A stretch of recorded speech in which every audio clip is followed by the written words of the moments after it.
ப்ளவுஸில் வந்துட்டு இந்த முக்கோண ஷேப் டாட் பிடிக்கிறதுல வந்து முக்கோண ஷேப் வேணும் கரெக்டாக அப்படின்னா அதுக்கு ஒரு ட்ரிக்கு சொல்கிறேன்.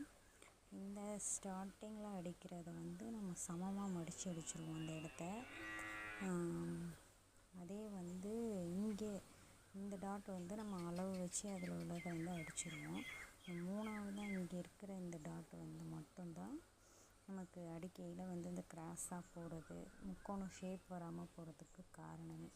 அப்போ அந்த டாட் எப்படி அடிக்கணும் அப்படின்னா பேக் சைடு திருப்பிக்கங்க. இந்த இதுவும் இழுத்து பிடிச்சோம், இந்த இதுவும் இழுத்து பிடிச்சோம்னா கரெக்டாக வரணும். இந்த மாதிரி இப்படி வந்துச்சிங்கன்னா உங்களுக்கு ஷேப் வந்து கரெக்டாக வந்துடும். நீங்கள் கோடு போடுறது வந்து கிராஸாக இருந்தாலும் இதை இழுத்து பிடிச்சி பாருங்கள், அதுக்கேற்ற மாதிரி நேராக அடிச்சிடுங்க.